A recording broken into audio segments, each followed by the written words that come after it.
C'est sous un magnifique soleil hivernal que se sont déroulées à Menton les vérifications techniques et administratives de cette 9e édition de l'Africa Eco Race. 2 jours durant, une foule nombreuse est venue admirer les véhicules qui vont participer à cette formidable aventure sportive et humaine. Il faut dire que la manifestation avait beaucoup d'allure, avec des motos, autos et camions toujours mieux préparés et une organisation parfaitement orchestrée autour de Jean-Louis Schlesser qui, depuis qu'il dirige cette épreuve, semble vivre un rêve éveillé.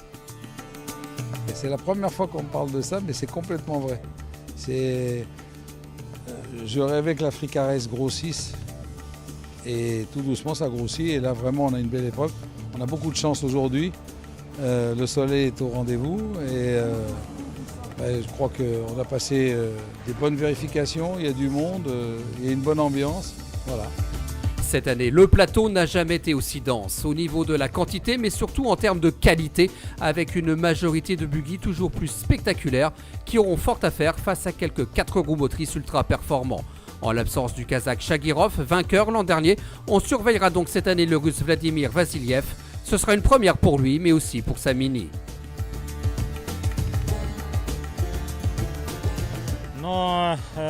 Nous avons pris cette décision de venir parce qu'on nous a dit le plus grand bien de cette course et qu'elle est passionnante.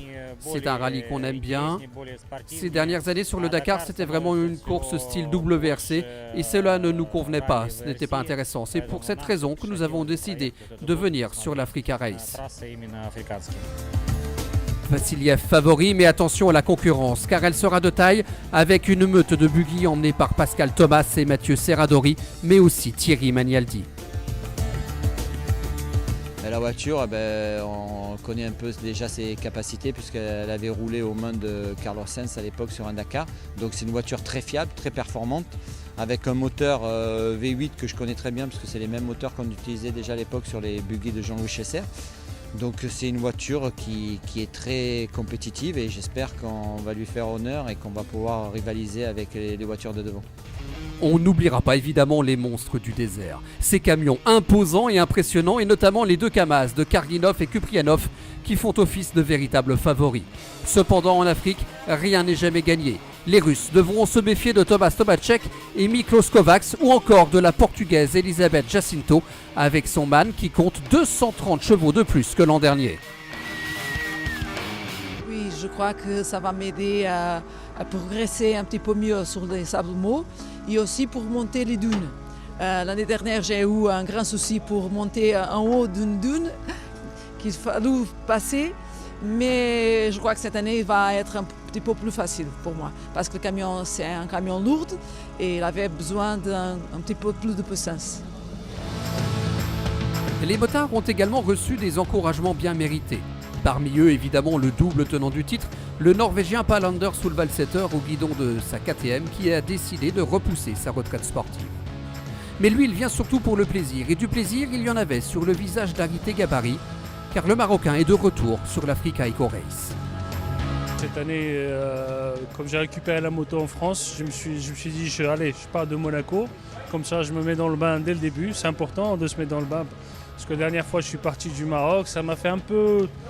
il manquait un petit peu, c'était différent. J'aime bien passer par tout le contrôle administratif, technique, voir tout le monde, ça fait plaisir de voir tout le monde ici au contrôle. Ça fait partie aussi du rallye, tout ça, c'est la convivialité qu'on a ici, c'est super. En plus, c'est chez moi, là, je vais partir chez moi, la première étape c'est au Maroc. C'est dur quand même, le Maroc, c'est très très piégeux, beaucoup de cailloux, on a du sable aussi, mais ça va le faire, il faut assurer, parce qu'on nous attend une grosse partie en Mauritanie. René nous a promis que ça va pas être facile cette année, il faut que je m'économise pour être en forme en Mauritanie. L'Africa Eco Race, c'est une aventure sportive, mais il ne faut pas oublier non plus l'aspect humanitaire. Et cette année, les organisateurs ont décidé de soutenir l'AMAD, l'Association nationale monégasque des amis de l'enfance. Alors, dans un premier temps, parce que ça a été très rapide, donc nous avons identifié l'opportunité d'apporter du matériel, de bénéficier de l'assistance technique des camions de l'organisation pour apporter du matériel. Donc nous avons un médecin à Monaco qui a donné gracieusement du matériel médical, des équipements médicaux, et qui vont être acheminés jusqu'à Dakar, jusqu'à l'hôpital de Pikine à Dakar, pour les enfants dakarois. Pour la seconde année de présence sur la Riviera, l'Africa Eco Race a reçu un soutien de choix. En effet, Adriana, passionnée de sport mécanique et d'aventure, était la marraine de cette 9e édition. C'est elle qui a donné le départ depuis le quai Antoine Ier à Monaco, avec un regret et dans un coin de sa tête une envie secrète. Malheureusement, c'est pas pour moi, je suis un peu dégoûtée. Mais bon, prochaine fois, pour l'année prochaine peut-être, parce que c'est un rallye qui est costaud, ça se prépare bien. J'ai un peu l'habitude des rallyes, mais celui-là, c'est autre chose, j'ai l'impression. Et puis un tout petit peu envieuse, on va dire, parce qu'ils vont traverser des endroits magnifiques au Maroc, en Mauritanie, au Sénégal, jusqu'au lac Rose. Il y a des bons équipages, il y a même des Slovaques, qui sont d'ailleurs très très forts. J'adore, j'aime les rallyes, j'aime l'esprit, j'aime les valeurs d'entraide, de solidarité, de générosité. Et puis c'est une vraie aventure humaine surtout. Une fois tous les pilotes passés sous l'arche, il ne leur restait plus qu'à parcourir 378 km pour rejoindre Sète et embarquer sur un ferry destination Nador au Maroc. 36 heures de traversée avec le réveillon du Nouvel An passé à bord. Une courte nuit pour certains et à 11 h le lendemain matin, il fallait être bien réveillé pour le traditionnel briefing de Jean-Louis Schlesser. C'est qu'il y a 2 ans, et c'est ça l'important sur l'Africa Race, c'est l'entraide et l'amitié qui se passe entre les concurrents. Moi j'ai toujours cette image d'Elisabetta, la pauvre, sur le côté, et il y a un camion Camas qui s'est arrêté, qui lui a mis un coup de sang, qui l'a redressé en perdant du temps. Ça, c'est l'Africa Race. Vous voyez, on voit plus ça sur d'autres. Reste maintenant à en savoir un peu plus sur le parcours. Alors cette année, tout est là dans la construction. Parce que le Maroc, on commence à le connaître par cœur. La Mauritanie, de la même façon. Et la finesse, c'est un puzzle. Donc il faut prendre une pièce dans un endroit, le remettre là. Alors au lieu de le remettre en 2e position, on le met en 4e. Et etc. Et ça fait que les concurrents, ils prennent la piste, bien entendu, et ils ne se retrouvent pas parce que tout est mélangé, quoi. Donc je pense qu'ils vont avoir un très beau parcours. Désormais, un seul et unique objectif, cap au sud et direction Dakar, pour une grande aventure de 6054 km, dont 3812 de spécial sur les pistes africaines. Voilà le programme des réjouissances pour les 42 voitures, 8 camions et 37 motos. C'est avec des fourmis plein les jambes et une énorme envie d'entrer dans le vif du sujet que les concurrents ont débarqué au petit matin à Nador. L'aventure était enfin lancée pour un premier secteur sélectif très court contenant tous les ingrédients d'un rallye raid, sauf les dunes. Une piste rocailleuse dans son ensemble au cœur d'une zone agricole où les navigateurs allaient être mis à contribution dès le début. 86 km de spécial donc, avec un mot d'ordre, la vigilance pour ne pas aller à la faute entre Améziane et Darmimoun, comme ce fut le cas pour 2 participants auto par le passé.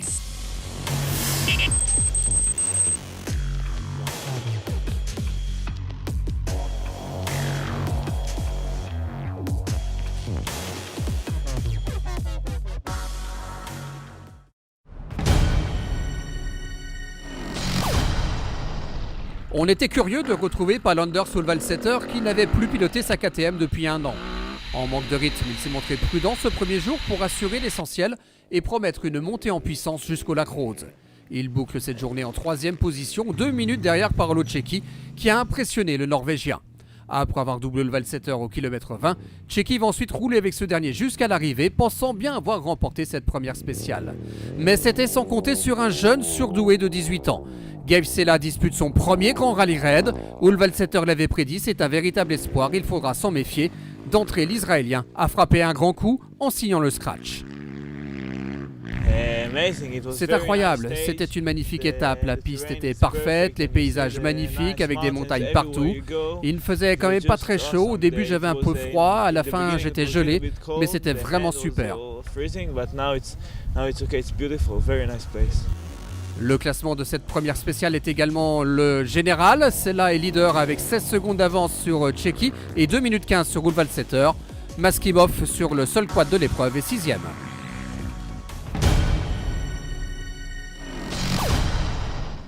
Au soir de cette première journée, tous les pilotes étaient unanimes. C'était une spéciale piège avec beaucoup de navigation. Il fallait donc avoir un excellent copilote et c'est le compliment qu'a fait Mathieu Serradori à Fabian Lurquin qui lui a permis de terminer 3e.